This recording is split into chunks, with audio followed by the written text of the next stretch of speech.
Bismillahirrahmanirrahim. Assalamualaikum warahmatullahi wabarakatuh dan salam sejahtera. Kami daripada Kumpulan 8 akan membentangkan mengenai The World Declaration on Education for All Juntian 1990. Sebagai pengenalan, pendidikan merupakan salah satu elemen penting dalam hak asasi manusia yang mana setiap individu berhak untuk mendapatkan pendidikan yang sama rata. Seperti yang kita tahu, setiap individu tu dia berhak untuk mendapatkan akses pendidikan yang sama rata, tidak mengira latar belakang ataupun jantina ataupun ketidakupayaan. Jadi untuk menangani isu ini, PBB telah menubuhkan Akta Pendidikan. Yang kedua, pembentukan akta yang bertujuan untuk mendapatkan rang undang-undang. Ini maksudnya akta untuk menubuhkan sesuatu akta itu adalah sangat penting supaya isu pendidikan ini dapat ditangani. Ini kerana ia melibatkan beberapa faktor berbangkit bagi menangani masalah pendidikan yang dihadapi. Yang ketiga, kerjasama beberapa negara telah mewujudkan akta yang membantu pembangunan dalam pendidikan di seluruh dunia. Ini bermaksud kerjasama daripada pelbagai negara telah mewujudkan satu akta untuk menangani isu pendidikan. Sebagai contoh, iaitu Akta Pendidikan untuk Semua atau Education for All, yang mana akta ini mementingkan pendidikan untuk semua lapisan masyarakat tanpa mengira faktor jantina, keupayaan, latar belakang ataupun masyarakat. Jadi ini telah meletakkan dan menjadikan pendidikan sebagai satu keutamaan di seluruh dunia. Yang seterusnya ialah penubuhan dunia seperti UNESCO, UNICEF, World Bank, UN Development Program dan UN Population Fund telah memperkenalkan pendidikan untuk semua atau The Education for All pada tahun 1990, yang mana ia telah dilaksanakan di Juntian, Thailand, yang bertujuan untuk menjadikan pendidikan sebagai salah satu keutamaan kepada semua, dan ini telah menunjukkan kerjasama dunia daripada pelbagai negara untuk menangani isu yang dialami oleh negara-negara dunia mengenai pendidikan. Seterusnya ialah Deklarasi Juntian. Deklarasi ini membincangkan akta bagi pendidikan untuk semua yang memastikan setiap individu itu mendapat akses pendidikan yang sama rata. Okey, yang pertama iaitu menerusi hak asasi manusia, negara-negara dunia membincangkan hak untuk semua individu mendapatkan pendidikan. Jadi negara-negara dunia telah berbincang pada 40 tahun yang lalu, yang mana Persidangan Dunia tahun 1990 telah membincangkan isu pendidikan untuk semua ini di Juntian, Thailand. Okey, yang kedua bertujuan untuk menghasilkan penubuhan International Forum pendidikan untuk semua, yang mana persidangan ini adalah bertujuan untuk membahas dan menegaskan semula komitmen dan komitmen komuniti antarabangsa untuk memastikan hak mendapat pendidikan untuk semua orang tanpa mengira keadaan fizikal, ekonomi ataupun latar belakang seseorang individu tersebut. Yang ketiga, persidangan ini membuka mata dunia mengenai akses kanak-kanak untuk mendapatkan pendidikan adalah terhad dan berlaku resis terhadap kanak-kanak perempuan. Hal ini menjadi satu isu kerana pada masa tersebut di dalam bilangan 100 juta kanak-kanak, 60 juta kanak-kanak adalah merupakan kanak-kanak perempuan, tetapi mereka ini tidak mendapat akses untuk melanjutkan pelajaran ke sekolah rendah. Yang seterusnya, keadaan masalah ekonomi dunia yang dibebani hutang, penambahan populasi menyebabkan pendidikan terjejas dan terhalang. Oleh itu, akses pendidikan untuk sebuah negara itu berbeza mengikut keadaan ekonomi negara tersebut dan isu-isu yang lain, yang menjadi penyebab bagi akses pendidikan itu tidak mampu diberikan kepada individu. Yang seterusnya, deklarasi yang membincangkan Akta bagi pendidikan untuk semua adalah untuk memastikan setiap individu mendapat akses pendidikan yang sama rata. Okey, ini adalah untuk merealisasikan matlamat dan mencapai objektif dalam membentuk masyarakat yang berpengetahuan. Seperti yang telah dibincangkan, deklarasi ini adalah deklarasi dunia mengenai pendidikan untuk semua bagi memenuhi keperluan pembelajaran asas. Jadi, beberapa perkara yang terdapat dalam akta ini adalah yang pertama, memenuhi keperluan pembelajaran asas. Maksudnya dekat sini, setiap individu, tidak kira kanak-kanak, dewasa atau remaja, akan mendapat pembelajaran asas tersebut. Yang seterusnya, membentuk visi. Maksudnya di sini,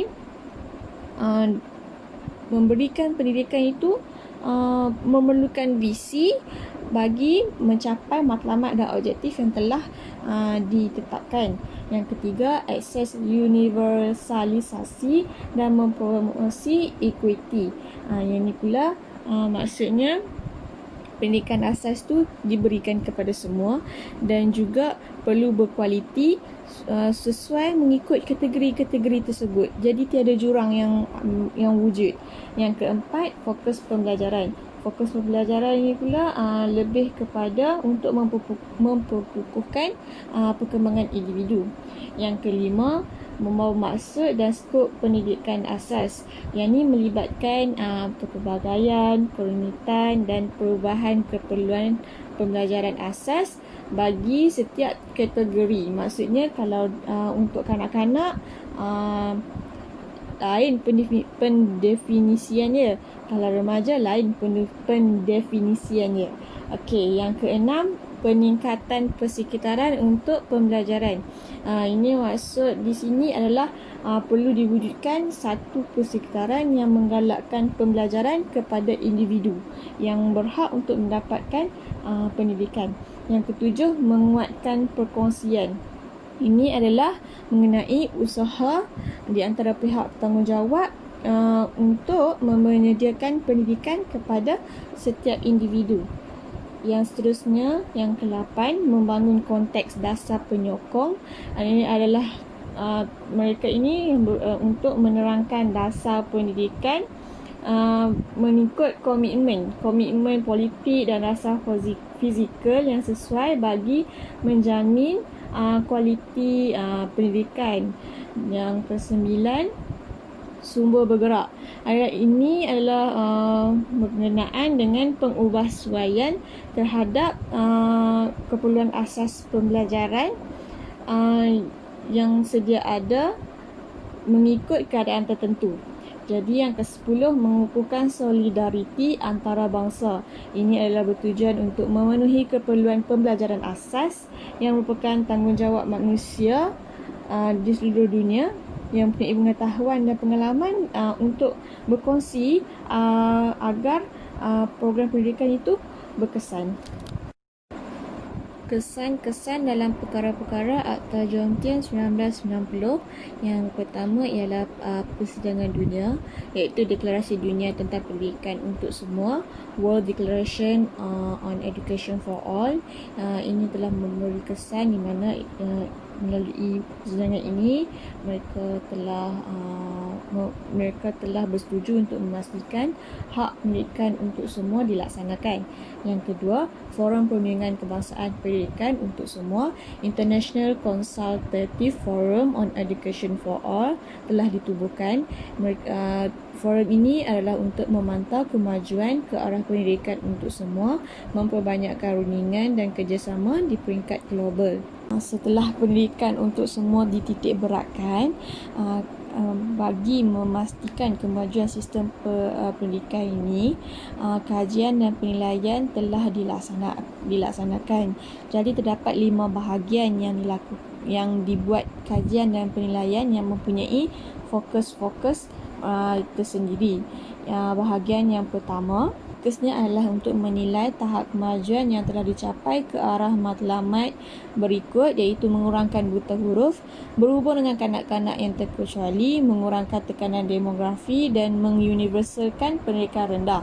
Untuk bahagian kedua, fokusnya adalah untuk mengenal pasti turun naik pendidikan rendah seperti pertumbuhan sekolah yang tak menentu, persekolahan bagi kanak-kanak perempuan.